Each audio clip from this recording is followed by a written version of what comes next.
शुभ सकाळ सर्वांना। तुमचा आजचा दिवस सुखी समाधानी, ज्यांना यश हवं आहे त्यांना यश मिळू दे, ऐश्वर्य मिळू दे अशी मी स्वामीचरणी प्रार्थना करते आणि आजच्या आपल्या या व्लॉगला सुरुवात करते। तुम्हाला मी आता दाखवत आहे ते काय आहे तर ही कबुतरं आहेत आणि मुंबईतील कबुतरामुळे विविध प्रकारचे आजार होऊ शकतात। मुख्यत्वे कबुतरांच्या विष्ठेमुळे आणि पिसामुळे मानवी आरोग्यात धोका निर्माण होतो। या आजारामध्ये श्वसनाचे आजार, ॲलर्जी आणि त्वचेचे आजार यांचा समावेश होतो। दुसरा म्हणजे क्रिप्टोकोकोसिस। हा आजार देखील कबुतरांच्या विष्ठेमुळे होतो आणि यामुळे श्वसन संस्थेचे विकार होऊ शकतात। तिसरा आहे सीताकोकोसिस। तर या आजाराला ऑर्निथोसिस देखील म्हणतात। हा आजार कबुतराच्या विष्ठेतून आणि त्याच्या शरीरातून पसरतो। ॲलर्जी, कबुतरांच्या पिसामुळे आणि विष्ठेमुळे अनेकांना ॲलर्जीचा त्रास होतो, जसे की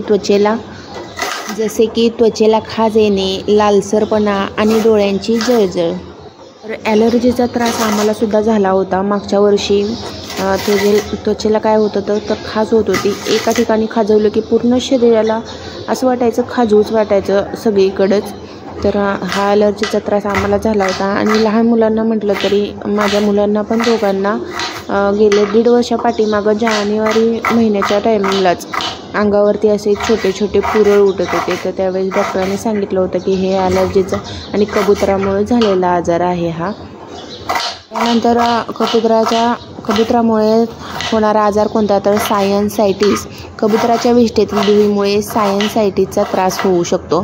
त्यानंतर श्वसनाचे आजार। कबुतराच्या विष्ठेतील धूळ आणि सूक्ष्म जंतूमुळे श्वसनाचे विविध आजार होऊ शकतात, ज्यात दमा आणि ब्रोन्कायटिस यांचा समावेश आहे। कबुतराच्या विष्ठेपासून आणि पिसांपासून स्वतःचा बचाव कसा करावा तर सुरक्षित अंतर ठेवा, शक्य असल्यास कबुतरापासून दूर राहा, मास्क वापरा। जर तुम्ही कबुतरांच्या परिसरात असाल तर मास्क वापरा।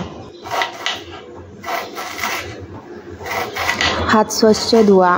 कबुतरांना स्पर्श केल्यास किंवा त्यांच्याजवळ गेल्यानंतर हात साबणाने स्वच्छ धुवा। कबुतरांना खाऊ घालणे टाळा। कबुतरांना सार्वजनिक ठिकाणी खाऊ घालणे टाळा, कारण त्यामुळे त्यांची संख्या वाढते आणि आरोग्याचा धोका वाढतो। तर मुंबईतील कबुतरखान्यांच्या मुद्द्यावर सध्या वाद सुरू आहे, कारण काही पक्षीप्रेमी आणि काही समाजांचे लोक कबुतरखाने चालू ठेवण्यावर जोर देत आहेत। तर मुंबई महापालिका आणि उच्च न्यायालयाने कबुतरखाने बंद करण्याचे आदेश दिले आहेत, कारण मागील 1-2 महिन्यामध्ये काही जणांचा कबुतरांच्या या आजारामुळं काही जणांचा मृत्यू झाला आहे। त्यामुळं तर कबुतरखाने बंद करण्याचे आदेश दिले आहेत, पण याच्यावर अजून पण सध्या वाद सुरू आहेत। तर काळजी घ्या, कबुतरापासून जेवढं दूर राहता येईल तेवढं राहा।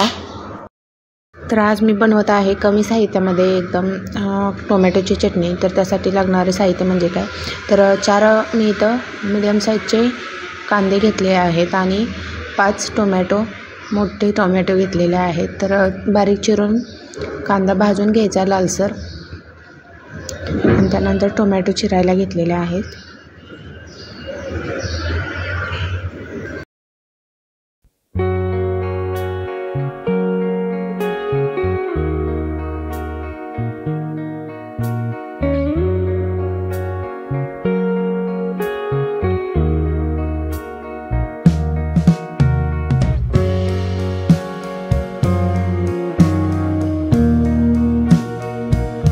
तर कांदा लालसर होईपर्यंत तेलामध्ये भाजून घ्यायचा आणि त्याच्यानंतर त्यामध्ये टाकायचे टोमॅटो। आपण जे बारीक चिरलेले टोमॅटो आहेत ते टाकायचे आणि या दोन्हीचे मिश्रण एकदम असं ग्रेव्ही टाईप होईपर्यंत चांगलं भाजून घ्यायचं टोमॅटो आणि कांदा हे। आणि त्याच्यानंतर त्याच्यामध्ये फक्त 3 साहित्य टाकायचं। एक आपल्या रोजचा ठेवणीतला मसाला असतो तो, आणि शेंगदाण्याचं कूट आणि चवीनुसार मीठ आणि लागलेस हळद टाका। तर या 5-6 पदार्थापासून टोमॅटोची चटणी एकदम छान तयार होते। जास्त कमी याच्यामध्ये भाजाल ना टोमॅटो आणि कांदा तेवढी त्याची टेस्ट एकदम छान येते।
चटणीमध्ये शेंगदाण्याचं कूट करताना एकदम बारीक नाही करायचं, तर भरडल्यासारखं म्हणजे मोठं मोठं करायचं त्याचे तुकडे, तर ते टाकल्यावरती शेंगदाण्याची चटणी आणखीन टेस्टी लागते.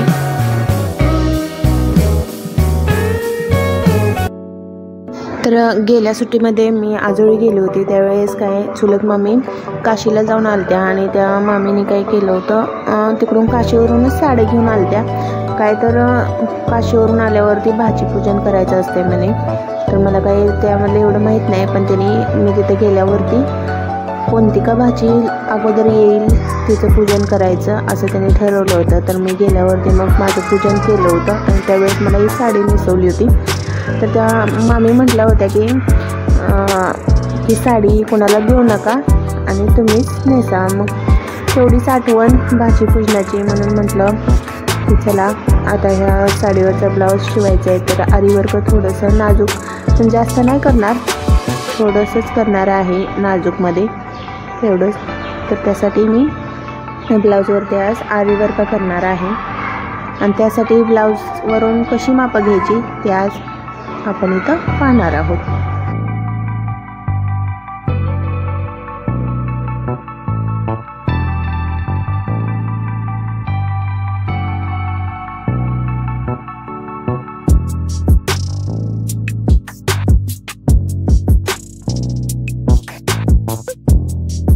तर इथं माझा वरती गळा आहे 7.5 इंच आणि खालच्या साईडला बघितलं तर खालच्या साईडला आहे 8 इंच, म्हणजे खाली थोडासा पसरट गळा आहे.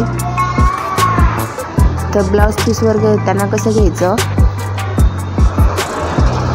तर ब्लाऊज पीस आपण काय केलेला आहे, दुमडून घेतलेला आहे आणि इथं काय करायचं, वरती आहे 7.5, तर त्याचं 4.25 या पद्धतीनं 4.25चं माप घेतलेलं आहे आणि तिथं चॉकच्या साह्याने मार्किंग केलेलं आहे. आणि खाली काय करायचं, 8 आहे त्याच्या निम्म 4.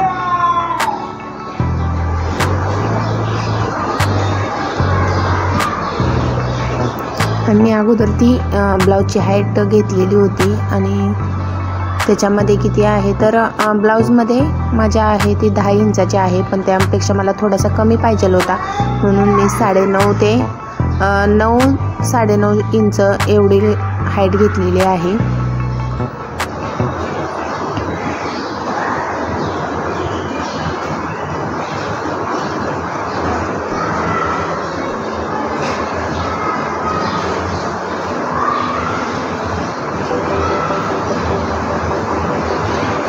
तर शोल्डर किती 2.5 ते 2.25 इंच राहतं आणि त्याच्यापेक्षा काय करायचं, शिलाईसाठी म्हणून एक्स्ट्रा 1.5 इंच पलीकडच्या साईडला मी मार्किंग केलेलं आहे आणि 2.5 इंचाचं शोल्डर घेतलेलं आहे आणि कमर आहे ते 34 इंच आणि त्याचं पण काय केलेलं आहे, खाली मी 3-4 इंच कपडा सोडलेला आहे आणि त्याच्यानंतर 34 इंचचं मार्किंग केलेलं आहे.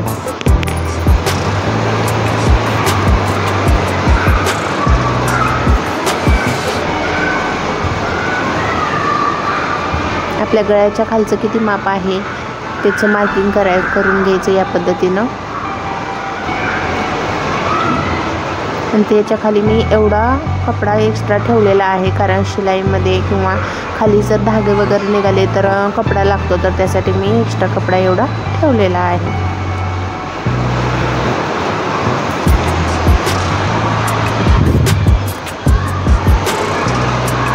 तर आता काय करायचं, चॉकच्या साह्यानं हे डार्क करून घ्यायचं, कारण आपल्याला पलीकडच्या साईडला पण काय करायचं असतं, सेम याच पद्धतीनं आपल्याला मार्किंग करायचं असते. त्यासाठी चॉकच्या साह्यानं डार्क करायचं आणि या पद्धतीनं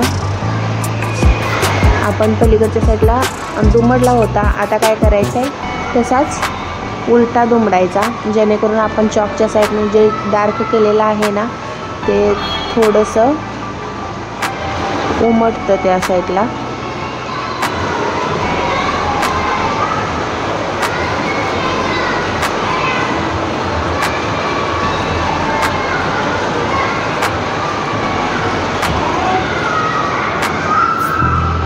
वरती हाताने प्रेस करून घ्यायचं. म्हणजे आपण चॉकच्या साहाय्याने जे काही दात केलेला आहे ना ते प्रेस केल्यावरती तो गळा सेम दुसऱ्या साईडला उमटतो.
तुम्ही या पद्धतीने ब्लाउज ठेवून तुम्ही चेक पण करू शकता गळा तुमचा बरोबर आहे का, गळ्याची हाईट म्हणा रुंदी ते बरोबर आहे का तुम्ही चेक करू शकता. किंवा जर तुम्हाला माप घ्यायला जमत नसेल किंवा मेजरमेंट टेप नसेल तर या पद्धतीने तुम्ही असाच ब्लाउज ठेवून तुम्ही चॉकच्या साहाय्याने गळा काढू शकता. पण याच्यामध्ये थोडंसं पट्टीचा वापर केला तर एकदम ठीक येतं, तर त्यासाठी पट्टीचा तुम्ही वापर करू शकता. आणि गळा जर हाताने काढता येत असेल, तुम्हाला ड्रॉइंग चांगली जमत असेल तर तुम्ही त्या पद्धतीनं काढू शकता.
त्यामध्ये आपण अगोदर ती चॉकनं मार्किंग केली होती आणि चॉकचं मार्किंग काय होतं काही वेळेस नंतर ना हळूहळू मुजतं, तर त्यासाठी आपण नंतर ना काय केलेलं आहे, जी आपली कलर पेन्सिल असते ना त्या कलर पेन्सिलचा वापर करून ड्रॉइंग केलेलं आहे.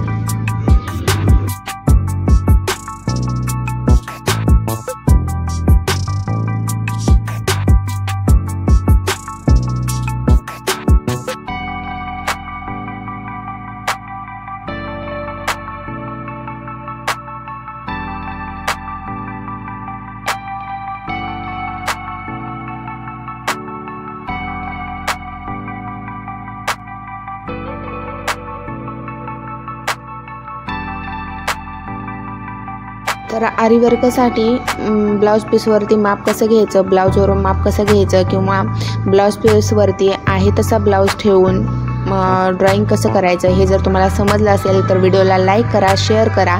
तसेच आपल्या चॅनलला सबस्क्राईब केलं नसेल तर चॅनलला सबस्क्राईब करा.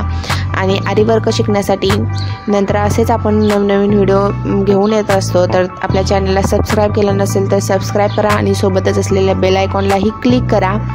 तर नंतर पुन्हा भेटूया अशाच नवीन व्हिडिओसोबत. तोपर्यंत टाटा, बाय बाय.